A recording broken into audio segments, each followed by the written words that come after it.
નમસ્કાર, હું આસ્થા તિવારી અને આપ જોઈ રહ્યા છો જનાદેશ ન્યૂઝ। નજર કરીએ આજના મુખ્ય સમાચારો પર।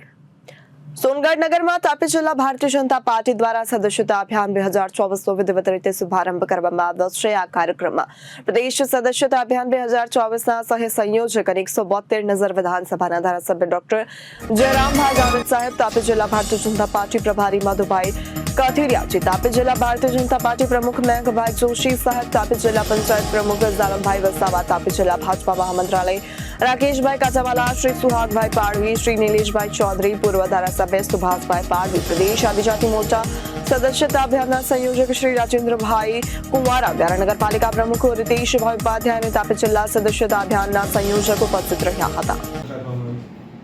નમસ્કાર। આજે સમગ્ર ભારતમાં ભારતીય જનતા પાર્ટી દ્વારા સદસ્યતા અભિયાન 2024નો જિલ્લા કક્ષાનો શુભારંભ થઈ રહ્યો છે।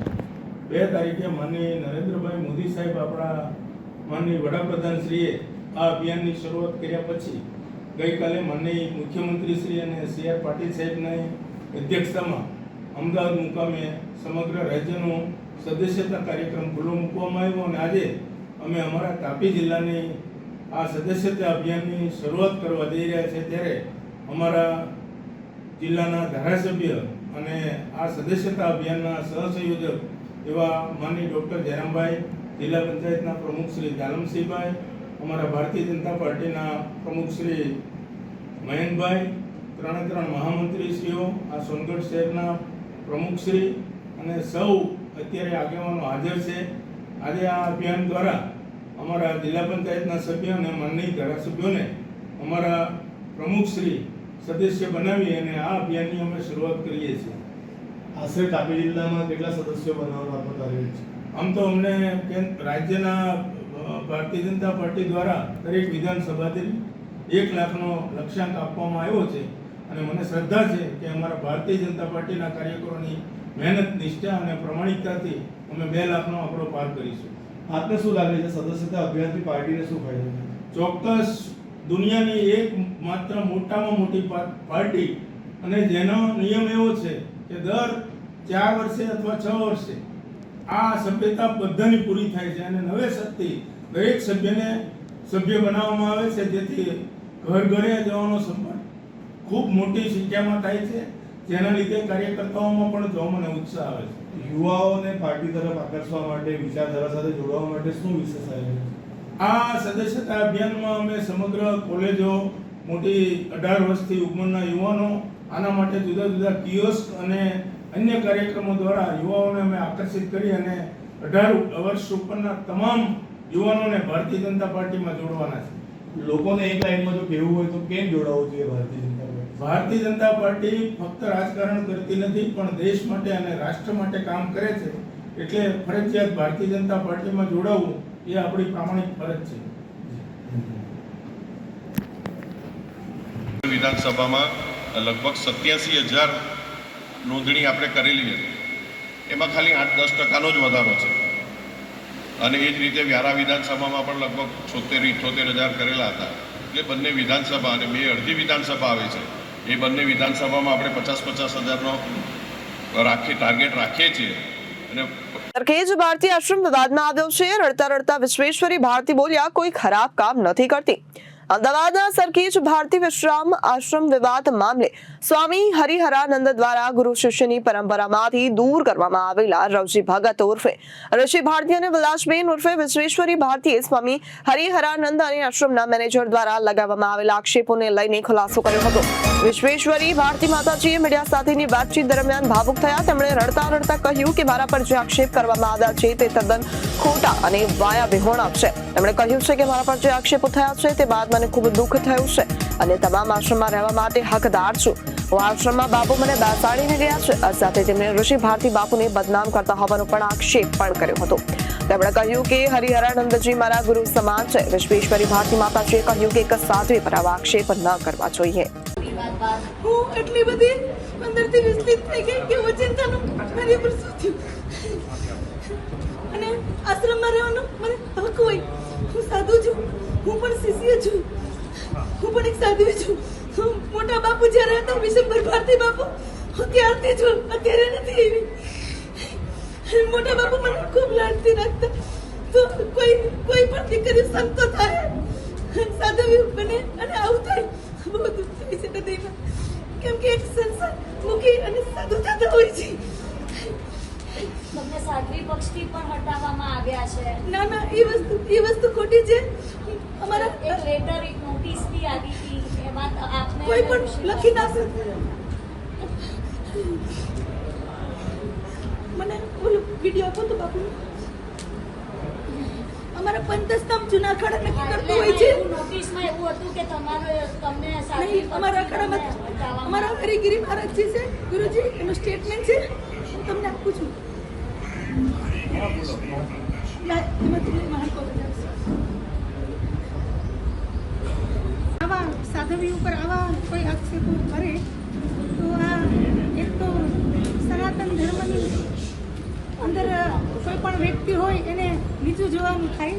તો મારે મારો પક્ષ રજૂ કરવો છે કે મારી ઉપર એક ઇન્જામ આવ્યો છે કે માતાજીની એક દીકરી છે. તો આ અમારી એકતા અહીંયા બેઠી છે, એના પપ્પા નાની હતી ત્યારે એક્સપાયર થઈ ગયા છે, ગુજરી ગયા છે. આના પપ્પા અત્યારે નથી, જ્યારે નાની હતી ત્યારે. તો આના પપ્પા નથી, એના મમ્મી હતા, એને બીજી લગ્ન કરાવી દીધા.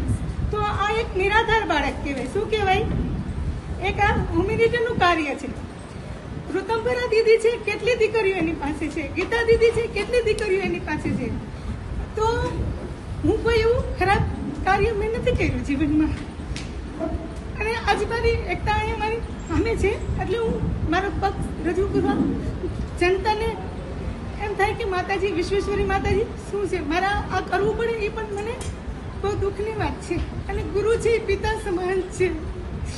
અને જો પિતા ઉઠીને એમ કે આના અંદરના કપડાં તો મેં અત્યારે પણ લેગીસ પહેરેલી છે, અંદર એ કપડાં પહેરેલા છે, કેમ કે હું એક લેડીઝ છું. અને મારી હારે મારા ઘણા ભક્તો રહે છે. અને હું સાધવી થઈશું તો આશ્રમમાં મારો રૂમ નહીં હોય તો બીજી ક્યાં હશે?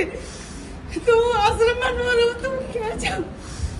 જ્યારે 15 જૂના કાળમાં દીક્ષા થાય તો સાધવી બનતા હોય છે, અને તોય આવા ઇન્જામ આવે તો મને ખૂબ હૃદયથી એક દુઃખ થાય છે. અને જે ટોયસ રમકડા છે હું સ્વીકારું છું, અમારી એકતાના છે, અને બધા ભક્તોએ આપેલા છે મારી એકતાની ગિફ્ટમાં.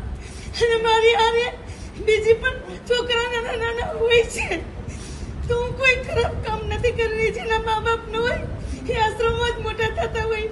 સીતાજી હતા તો નાના નાના લવકુશ મોટા થતા હતા, તો આશ્રમમાં બાળકો તો હોવા જોઈએ. કોઈ મારું ખરાબ કામ નથી.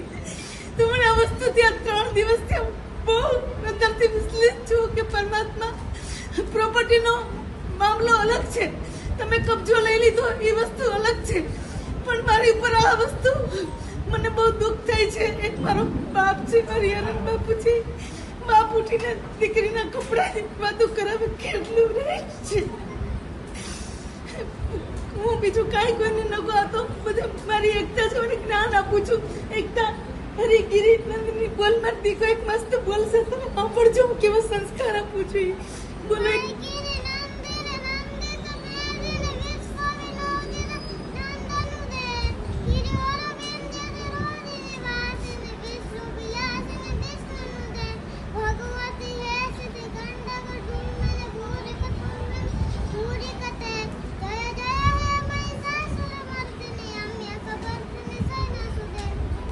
બોલો તમને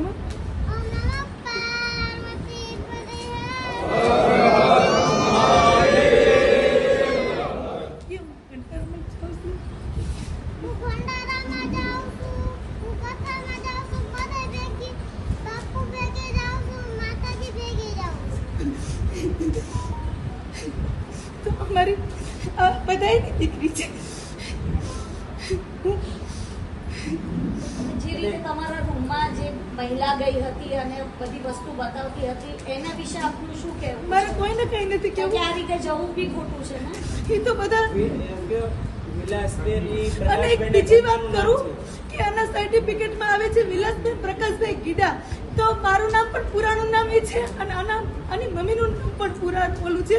એટલે એ લોકોને કદાચ એવું થયું હોય કાંઈ પણ કાર્ય કરો, કોઈ પણ વ્યક્તિમાંથી તમે વિચારીને કરો. અને હું તો એવું ઈચ્છું છું કે હું આવા બાળકો કેટલાય સાચવું, એવું મને અંદરથી પ્રાર્થના છે. આ તો બધાય ના કહેવાય, જેના મા બાપ ન હોય એના સંતોના આશ્રમમાં મોટા થતા હોય. મને બહુ દુઃખ થયું છે જિંદગીમાં.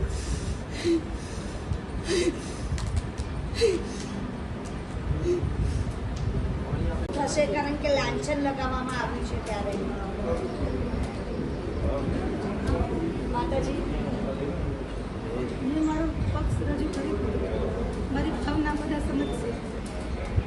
માતાજી, જે બધા વસ્તુઓને બધું મળ્યું છે એના વિશે શું કહેવું છે? કારણ કે સાધુ થયા પછી અમુક નીતિ નિયમો હોય છે, અમુક વસ્તુનો ત્યાગ કરવાનો હોય છે, શું કહેવું? હું સાધુ છું, અત્યારે મેં આ લેગીસ પહેરી છે, તમારે કાઢી નાખું છું. મારા અંદરના કપડાં હોય તો હું પહેરી જ શકું ને. આ મને સવાલ કરો ને તો પણ મને દુઃખ થાય છે આ વસ્તુ. એક એવું થયું, દ્રૌપદીના ચહેરા થતું એવું સાધુ થઈ ગયું. માતાજી, એમાં એ વિડીયોમાં જે મહિલા બતાવી હતી ને, એ મહિલાનો એવો આક્ષેપ છે કે એ રૂમ બાપુનો છે, એટલા માટે આ તમને પૂછે છે. કોઈ ઈરૂમ બાપુ નથી, ઈરૂમ મારો છે. વિશંભર બાપુ હતા ત્યારથી. કેમ કે હું એક હકદાર છું, બધા આશ્રમમાં હું તો રહી શકું. કેમ કે હું ભારતીય પરિવારની છું, હું એની દીકરી છું. મને હરિયાનંદ બાપુએ દીક્ષા આપી છે. અને બાપુને ખ્યાલ હોય ને કે મારા ભાઈ હતો, મારી ભાઈની દીકરી છે. આ ભારતીય આશ્રમની અંદર જ્યારે મોટા બાપુએ મને દીક્ષા દીધી અને સનાથલ આશ્રમની અંદર જ્યારે એમ કીધું કે વિશ્વેશ્વરી મારે તને ત્યાં બેસાડવાનું છે, કેમ કે લેખિતમાં, એટલે મને અહીંયા બાપુ બેસાડી ગયા છે. અને હું મારી એક્ટિવિટી છે, આખો સમાજ જોવે છે. અત્યારે 150 જેટલી ગાયો છે, અહીંયા બધા કાર્ય થઈ રહ્યા છે, બધા જોઈ રહ્યા. એવું સરસ શિવ મંદિર છે. ગત સાલ મેં ગિરી બાપુની સરસ એવી કથા કરી હતી. હું ધર્મના કાર્ય કરી રહી છું અને એ કાર્ય હું કાયમી ધોરણે કરીશ, કેમ કે મારો ધર્મ છે. મારો ધર્મ કોઈને ટીકા ટિપ્પણી કરવું નથી. એટલે હું એ વાતમાં એક શબ્દ નહીં બોલું. મારા ઘરમાં જેને જે બોલવું એ બોલી શકે, કેમ કે વ્યક્તિ હંમેશા કોઈ પણ સ્વતંત્ર હોય. સનાતન ધર્મમાં આ પ્રકારે કોઈ આશ્રમ ઉપર પહોંચવું અને પછી આ પ્રકારે કોઈ વિવાદિત સ્ત્રીને ત્યાં અંદર પ્રવેશ કરવા દેવી, આખો સમગ્ર મામલો છે આશ્રમનો. એમાં ચેરિટી કમિશનમાં પણ આ પ્રકારનો એક કેસ ચાલ્યો છે. ત્યારે આને લઈને તમે કોઈ કોર્ટમાં કે ક્યાંય રજૂઆત કરશો? કોઈ કાયદાકીય પગલાં લેવાની તૈયારી ખરી? જે વકીલો કહેશે એ પ્રમાણે થશે. તમે તૈયાર છો કોર્ટ કેસ કરવા માટે? કોર્ટ કેસ અમારું શરૂ જ છે, કરવાનું નથી, ચાલુ જ છે. અમે ત્યારે એ તો વિવાદ જમીનનો છે ને માતાજી. આપનું અપમાન થયું છે, માનહાનિનો કોઈ કેસ કરવાના છો? ભક્ત નથી કરશે. સુરતની VNSUમાં ફરી એક વિવાદ સામે આવ્યો છે. સુરતની VNSUના કેમ્પસમાં ડ્રગ્સ રેકેટ ચાલી રહ્યું છે તેવી શંકાને લઈને યુનિવર્સિટીના રજિસ્ટ્રાર વેસુ પોલીસ ઇન્સ્પેક્ટરને પત્ર લખ્યો છે. પત્રમાં તેઓએ જણાવ્યું છે કે ગણેશ સ્થાપના માટે એમ્ફી થિયેટર પાસે જ મંજૂરી આપી છે, જેથી એબીવીપીનું નવું જૂથ અને જૂનું જૂથ વચ્ચે ગણેશ સ્થાપનાને લઈને વિવાદ થયો છે, જેમાં એક જૂથના કાર્યકર્તાઓએ બેનરો લગાવીને ભયનું વાતાવરણ ઊભું કરવા માટેનો પ્રયાસ કર્યો છે. ત્યારે વિદ્યાર્થીઓનું વર્તન જોતા નશાકારક પદાર્થનું સેવન કર્યું હોય તેવી માહિતી મળી રહી છે, જેને ધ્યાનમાં લઈને વિદ્યાર્થીઓનું ડ્રગ્સ ટેસ્ટ કરાવવા અંગેની કાર્યવાહી કરવા માટે વિનંતી કરાઈ છે. હાલની અંદર ભગવાન શ્રી ગણેશજીની સ્થાપના અને વિસર્જન દરમિયાનની પ્રક્રિયા દરમિયાન કેટલાક વિદ્યાર્થીઓ જે છે એ ઉગ્ર વાણી વ્યવહાર અને વર્તન કરતા હોય છે. એને ધ્યાને લઈને કેમ્પસની બહાર આ પ્રકારની શંકા વ્યક્ત કરવામાં આવી છે. મૂર્તિને લઈને પણ કોઈ વિવાદ સર્જાયો છે.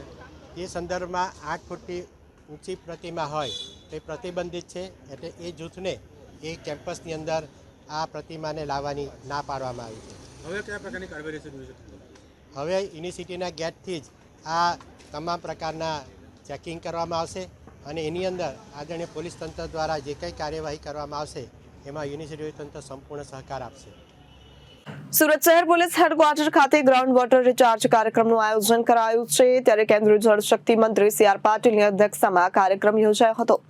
આ કાર્યક્રમમાં ગૃહ રાજ્યમંત્રી હર્ષ સંઘવી, રાજ્ય સરકારના મંત્રી મુકેશ પટેલ હાજર રહ્યા હતા. આ ઉપરાંત સુરત શહેર પોલીસ કમિશનર, પોલીસ અધિકારી કાર્યક્રમમાં ઉપસ્થિત રહ્યા હતા. જળશક્તિ અભિયાન અંતર્ગત રેઇન વોટર હાર્વેસ્ટિંગ કાર્યક્રમનું ખાતમુહૂર્ત કરવામાં આવ્યું હતું. આગામી દિવસોમાં અલગ અલગ પોલીસ લાઇનમાં પણ રેઇન વોટર હાર્વેસ્ટિંગ સિસ્ટમ ઉભી કરાશે. મહત્વની વાત એ છે કે રાજ્યમાં સૌપ્રથમ વખત મુખ્ય પોલીસ મથક ખાતે એવો કાર્યક્રમ યોજાયો હતો. ભારત સરકારના જળ શક્તિ મંત્રાલય અને ગુજરાત સરકારના બંનેના નેજા હેઠળ જો અહીંયા આવતીકાલે જો ખૂબ મોટો કાર્યક્રમ થવાના છે, જેમાં જો અમારા જો રેન વોટર હોય છે, રેન વોટરના જો ધરતીના પેટાળમાં અમારા જો એક્વિફર છે, જ્યાં પાણી રહે છે, જ્યાંથી અમે લોકો બોર કરીને પાણી કાઢીએ છીએ, વાપસ એમાં અમે જો રેનના વોટર ત્યાં નાખીએ જોઈએ. આ આશયથી જો કાર્યક્રમ હેઠળ આવતીકાલના અનુસંધાને આજે અમારા પોલીસ મુખ્ય મથકમાં કમ્યુનિટી હોલ ખાતે જો એક બોર કરવાના જો અત્યારે જો મુહૂર્ત થયા, જેમાં ખાસ કરીને અમારે जो भी बारिशના પાણી અહીંયા થાય છે, જો છતો ઉપર આવે છે, એના બધા કનેક્ટ કરીને અમે લોકો બોર ઉપર લઈ આવીએ છીએ. બોરના માધ્યમથી નીચે જો અમારા ધરતી ઉપર જો અમારા પાણી રિચાર્જ થશે જોઈએ. અને આજ જો સુરત શહેર પોલીસમાં જેટલા બી અમારા પોલીસ સ્ટેશન છે, પોલીસના લાઇન્સ છે, અમારા પોલીસના અલગ જુદા જુદા ઓફિसेस છે, તમામ જગ્યાઓ જે આ બોરિંગ કરવામાં આવશે, જે અને બોરિંગના તમામ છતોથી અને ગ્રાઉન્ડથી એને કનેક્ટ કરવામાં આવશે, જેથી કોઈ પણ પાણી વેસ્ટ નહીં જાય. આ તમામ પાણી અમારી ધરતીના અંદર જાય. જેટલા બી અમે એક્સટ્રેક્ટ કરીએ છીએ ટ્યુબવેલના મારફતે, બોરિંગના મારફતે, પંપના મારફતે, એટલા અમે લોકોના જવાબદારી નિભાવીશ કે એટલા જ અમે લોકો પાણી વાપસ ધરતીમાં નાખીએ. અને માનનીય ડીજી સાહેબના બી તરફથી એવા એક સૂચનાઓ જારી થઈ રહી છે, જેમાં સમગ્ર રાજ્યમાં બી આ પ્રકારના કાર્યવાહી જો ચાલુ કરવામાં આવશે. એક આ બહુ ટેસ્ટેડ મતલબ આ ફોર્મ્યુલા છે કે જ્યાં પાણી અમારા બધાને ખબર છે કે અત્યારે તાપી નદીના કિનારે બેઠા છીએ, કેટલા પાણી દરિયામાં જતા રહે છે. અમારા અહીંયા અંદરના પાણીઓ જતા રહે છે, છત પર જો બારિશના પાણી થાય છે ત્યાં જાય છે. તો આ બધાને અમે કનેક્ટ કરીને અગર ધરતીને રિચાર્જ કરીએ, જલ્દી સુધા રેન વોટર હાર્વેસ્ટિંગમાં અત્યાર સુધી લોકો વેલ બનાવતા હતા, વેલમાં કરતા હતા, પોતપોતાના કામ માટે યુઝ કરતા હતા, પરંતુ આ સીધે વાપસ એક્વિફરમાં જશે પાણી અને ખૂબ સક્સેસ થશે. અને બધા લોકોને તમે રિક્વેસ્ટ કરીએ છીએ કે આ એવા ચીજ છે કે આપ જો સૌથી મોટું કન્ટ્રીબ્યુશન કરીને આવનાર પેઢી માટે બી ખૂબ સરસ પાણીના જળ સંગ્રહની વ્યવસ્થા ધરતીના અંદર અમે બધા લોકો મળીને કરી શકીએ.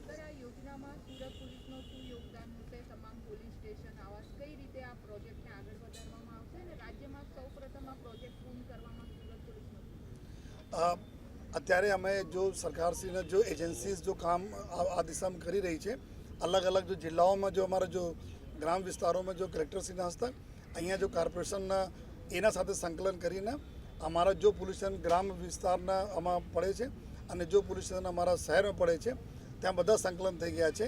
અને આવનાર દિવસોમાં જો અમારા ટાર્ગેટ છે કે અમારા તમામ જેટલા બી પોલીસના બિલ્ડિંગ છે, અમારા માંડ સીપી ઓફિસથી માંડી તમામ ઓફિસ, તમામ પોલીસ લાઇનો, તમામ પોલીસ સ્ટેશન એક એવી જગ્યા અમે કરીએ જો પાણીના એક તો સ્લોપ હોય અને બીજા જો છત ઉપર જો પાણી હોય છે, એના એક અમે લોકો પાઇપ નાખવાના છીએ, जो कि पाइप ना माध्यम थी आवी ना सीधे आप बोर में जाए और बोर ना माध्यम से सीधे अपना धरती में जता रहे. आ आयोजन जो अमे लोग जो कंसर्न जो डिपार्टमेंट में बताए एना साथे अमे लोग संकलन कही लीधा है. आवनार दिवसों में જ્યારે પૂરજોશ પર કાર્યવાહી ચાલુ થશે ત્યારે અમે લોકો આ કામગીરી ચાલુ કરી દઈશું. તમે રાજકોટ જેવા શહેરમાં ફરેલું જાય જ્યાં પાણી ક્રાઇસિસ દર વખતે જોવા મળતી હોય છે, આ યોજનાથી તમને શું લાગે કેટલો ફાયદો? आपने બધાને ખબર, અમે બધા લોકોને ખબર છે કે એક સમય એવા હતા કે સૌરાષ્ટ્રના જિલ્લાઓમાં ટ્રેન મારફતે પાણી જતા હતા 90sમાં જોઈએ, અને પછી જો ધીમે ધીમે ચેક ડેમના યોજનાઓ ચાલુ થઈ સરકારશ્રી તરફથી અને એનજીઓસ તરફથી, અને ઘણા બધા એના પરિણામ જોવામાં આવી રહ્યા છે. એના જ और એક સ્ટેપ આગળ અત્યારે જો સરકારશ્રીના અભિગમ સાથે થયા છે કે ગ્રાઉન્ડ વોટર બી રિચાર્જ કરીએ. અત્યાર સુધી ચેક ડેમ મારફતે ઉપર અમે જો ઉપરના પાણી રિચાર્જ રોકતા હતા, અત્યારે જब નીચે અમે જો એક્વિફરમાં પાણી વાપસ કરીશ તો આવનાર સમયમાં આ બધા જો અમારી નેક્સ્ટ જનરેશન આપ જોશો કે જો પાણી ના જ લીધે આવનાર સમયમાં જો ક્રાઇસિસ આવવાની જો અલગ અલગ મીડિયાના માધ્યમો અને ન્યૂઝમાં માધ્યમ બધા અમે લોકો વાંચતા રહીએ છીએ, એનાથી 100% जो बहुत राहत અમે લોકોને हमारे नेक्स्ट जनरेशन में મળશે. किस तरीके से देखी और क्या हर पुलिस स्टेशन में या जो भी आवाज़ है या जो भी मिलकत है वहाँ पर सूरत पुलिस भी होगा? अभी जो जल शक्ति मंत्रालय और गुजरात सरकार की तरफ से ये कल भी काफ़ी बड़ा प्रोग्राम सूरत में रखा गया है. उसके अनुसंधान में आज जो है पुलिस मुख्य मथक पे एक वाटर रेन वाटर से अपने ग्राउंड को जो रिचार्ज करने के लिए एक जो बोरिंग की कार्रवाई अभी आज की गई है जो है, तो उसके लिए सर्वप्रथम तो हम सभी लोग खुशी की बात है कि बहुत सारा पानी, बारिश का पानी जो कि वेस्ट हो जाता है, कभी नदियों के मार्फत समुद्र में चला जाता या इधर उधर वाटर लॉगिंग में चला जाता है, तो उन सारे पानी को ज़मीन में उतारा जाए. जो हमारा जो ग्राउंड में अंदर जितने भी एक्विफर जितने जिसको बोलते हैं जहाँ पे पानी रहता है धरती के पेटाड़ में जिसको अपना हम बोलते हैं, तो ये सारा पानी को इन बोर के थ्रू अपना ग्राउंड में हम डालते रहें, जिससे आने वाले समय में हमारा जो जितना पानी हम लेते हैं ग्राउंड से उतना पानी वहाँ पे वापस रिचार्ज करते रहें, इस आशय से जो ये यहाँ पे अभी बोर बनाया जा रहा है। इसी तरह का बोर हमारे सूरत शहर के जितने भी पुलिस स्टेशंस हैं, हमारी जितने भी पुलिस लाइन्स हैं, हमारे जितने पुलिस ऑफिसेज हैं, ये हर जगह बनाया जाएगा। और उसके साथ साथ यही पूरा जो सिस्टम है पूरे राज्य में भी जो लागू हो रहा है, राज्य के भी हमारे पुलिस मुख्यमंत्रियों में रहेगा। हमारे माननीय डीजी साहब की तरफ से भी ये सभी को सूचनाएं दी जा रही हैं, जिससे कि जितना भी हमारे बारिश का पानी जो छतों पे आता है या नीचे भी जो डायरेक्ट होता है, उन सारे पानी को ला के हम ऐसे बोरों में कनेक्ट कर दें, जिसके अंदर पूरा हमारा धरती के अंदर जो पानी एक्विफर है वो वहाँ पर रिचार्ज होता रहे। उसी हिसाब से आज का ये कार्यक्रम किया गया है। ભાવનગર તરફ નજર કરીએ તો ભાવનગરમાં જે રીતે હુમલાની ઘટના વધી રહી છે ત્યારે વધુ એક ઘટના પ્રકાશમાં આવી છે। ભાવનગરના સિંધુનગરમાં યુવાન પર કરાયો જીવલેણ હુમલો। સરદારનગર પાસે આવેલ સિંધુનગર ખાતે યુવાન પર કરાયો હતો હુમલો। તીક્ષ્ણ હથિયાર વડે કરવામાં આવેલ યુવાન પર જીવલેણ હુમલો। ભરતભાઈ રમેશભાઈ સખીજા પર કરવામાં આવ્યો હતો હુમલો। બંને અન્ય ઇસમો સાથે ઝઘડો કરવાની મનાઈ કરતા બે ઇસમો દ્વારા હુમલો કરવામાં આવ્યો હતો। ઇજાગ્રસ્તને સારવાર માટે સટી હોસ્પિટલ ખસેડવામાં આવ્યો હતો। યુવાન પર હુમલા અંગેના સીસીટીવી ફૂટેજ પણ સામે આવ્યા છે। હાલ તો આ ઘટનાને લઈને પોલીસ કાફલો દોડી જઈ બનાવને લઈ તપાસ હાથ ધરી છે। ઓકે, પહેલા તમારું નામ? મારું સખ્યાણી મયુર મહેશભાઈ। શું ઘટના બની છે, કઈ જગ્યાએ બની છે, કોને કેવી ઇજા થઈ છે? એમાં હું જે અમારું સિંધુનગરમાં સંત વિરવાણા ચોકમાં પાનનો ગલ્લો છે, રામબલરામ પાન, ત્યાં મારા મિત્રની દુકાન છે। આ બંટીભાઈ છે ને, ભરતભાઈ બંટી રૂપે, એ ત્યાં જોબ કરે છે અને વાંહે લગદીરારે આ 3 જણા અમિતભાઈ રબારી ને માથાકૂટ કરતા હતા। તો એ ભરતભાઈ ખાલી એ લોકોને કહેવા ગયા ભાઈ તમે અહીંયા માથાકૂટ કરો માં। એટલે અમિતભાઈએ બાજુમાંથી છરી કાઢી ને એ ભાઈને 3-4 ઘા ચીકી લીધા અને એની શિક્ષે 2-3 જણા હતા, એમાં બેના હાથમાં ધોકા હતા। કોણ હતા એનું નામ ખબર છે? અમિતભાઈ રબારી હતા અને કોક લગદીરારે માથાકૂટ હતી, એ બાંધતા હતા। ખાલી એ ભાઈ એમ કીધું તમે આ નહીં બાજીને બાંધો। તમારું નામ? મારું સખ્યાણી મયુર મહેશભાઈ। કઈ જગ્યાએ રહો, શું બનાવ છે? મારે રહેવાનું દેવમાનું મંદિરની સામે સિંધુનગર। આ અમારી સિંધુનગર મેઇન ચોકમાં દુકાન છે ભાઈ, ત્યાં એ ભાઈ જોબ કરે છે, બરોબર। તો એ ભાઈ બાંધતા હતા, તો આ ભાઈ ખાલી એને એમ કીધું અહીંયા ન બાંધો, બહાર બાંધો ને એક ભાઈ અમિત રબારી કોક હતા, કીધો બાજુમાંથી છડી કાઢીને એને 3 ઘા માર્યા, એક અહીંયા માર્યો, માથામાં એક અહીંયા છાતીમાં મારેલો છે। કેટલા જણા હતા? એ ટોટલ 4 જણા હતા। શું નામ? એકનું અમિત રબારી હતું, એક લગદીર હતો અને 2 જાણી શકતા હતા, એની ભેગા હતા। ત્યારે 2 જણાના હાથમાં ધોકા હતા અને એક ભાઈના હાથમાં છરી હતી અને ખુલ્લેઆમ ગાડીઓ બોલતા હતા। કોઈ જૂની અદાવત કરી? કાંઈ જૂની અદાવત નહીં, ખાલી ભાઈ એમ કીધું મિત્રએ અહીંયા ગાડીઓ કાઢોમાં, ધંધાનો ટાઈમ છે, તમે બહાર જઈને બાંધો। આ ભાઈને છે ને દુકાન? પાન આ નોકરી કરે, પાનપુરી કરે। શું નામ દુકાન? આ ભાઈનું દુકાનનું નામ? દુકાનનું રામબલરામ પાન। બરાબર, તમારો શું થાય? મારા મિત્ર હતા, હું એની પાસે પાનમાં આવવા જાઉં, આ બધું બેઠો હોઉં ને બેઠો, એ ભાઈ ગાડી કાઢતા હતા, અમે 3 વાગે જેલ કાપી નામ કે મારું કોઈ નહીં બગાડી શકે, એવી રીતે બહુ ગાડી કાઢતા। ઓકે।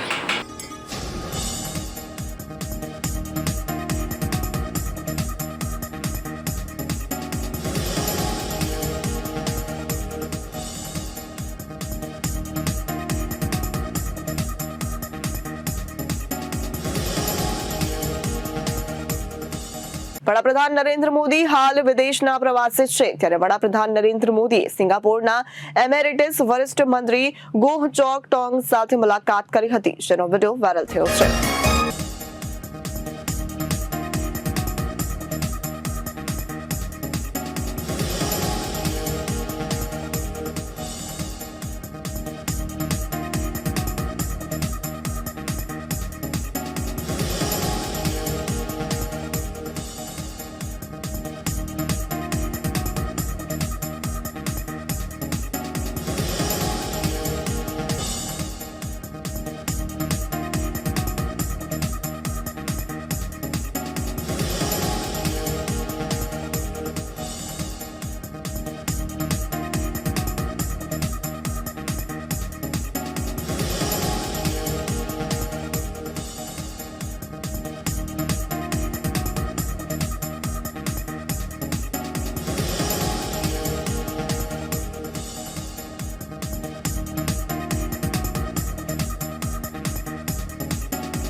બહેરાઈચના મહેસીના એક ગામમાં ખેતરોમાં એક વરુ જોવા મળ્યું હતું. એક બાઇક સવારે તરત જ તેના મોબાઈલમાં રેકોર્ડ કર્યું.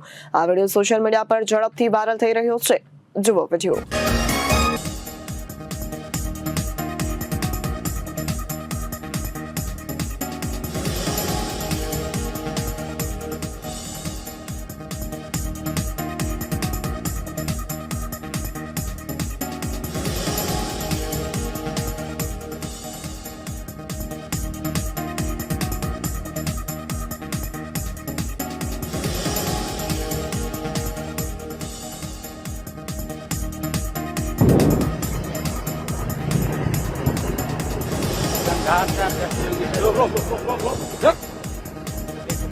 ले भेड़िया भाग रहा है निमदीपुर में। देखिए निमदीपुर विधानसभा में जंगली भेड़िए का आतंक। देखिए भेड़िया, देखिए देखिए देखिए, ये देखिए निमदीपुर के ठाकुरपुर और मड़ोलिया के बीच में। દિલ્હી ન્યુઝીલેન્ડની ક્રિકેટ ટીમ અફઘાનિસ્તાન સાથે ટેસ્ટ મેચ રમવા માટે ભારત પહોંચી છે. ન્યુઝીલેન્ડ અફઘાનિસ્તાન સામે 1 અને ભારત સામે 3 ટેસ્ટ મેચ રમાશે.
હિમાચલની કોંગ્રેસ સરકારના કેબિનેટ મંત્રી અને કિન્નૌર જિલ્લાના ધારાસભ્ય જગત નેગીએ કહ્યું કે કંગનાપુર પ્રભાવિત વિસ્તારમાં આવી ન હતી, કારણ કે જો મેકઅપ બગડી ગયો હોત તો તેને ખબર પડી હોત કે તે કંગના છે કે કંગનાની માતા.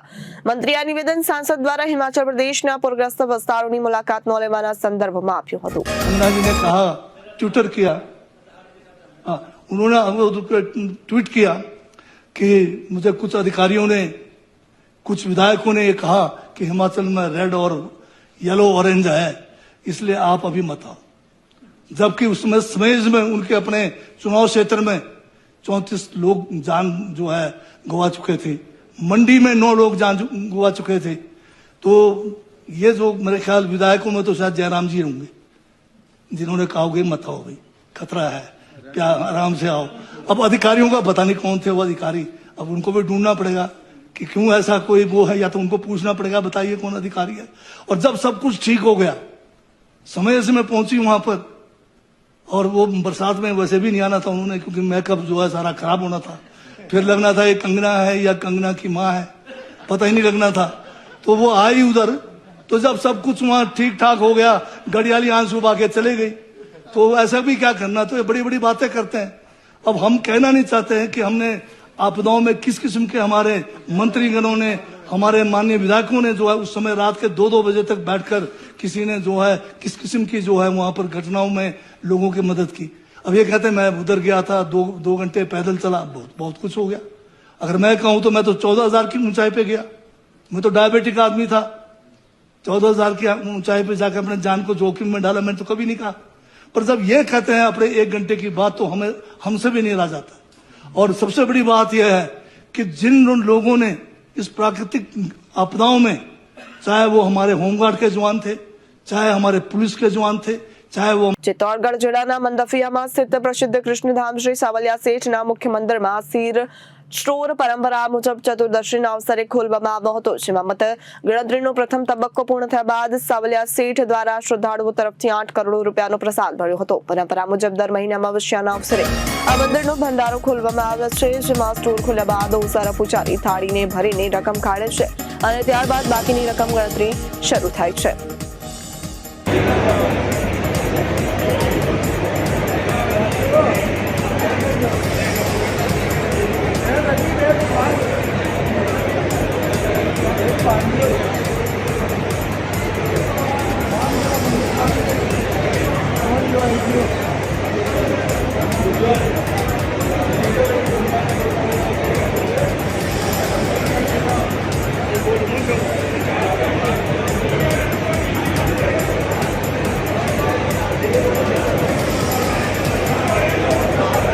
તો આ હતા આજના મુખ્ય સમાચારો। ફરી મળીશું નવી વિગતો સાથે, ત્યાં સુધી જોતા રહો જનાદેશ ન્યૂઝ।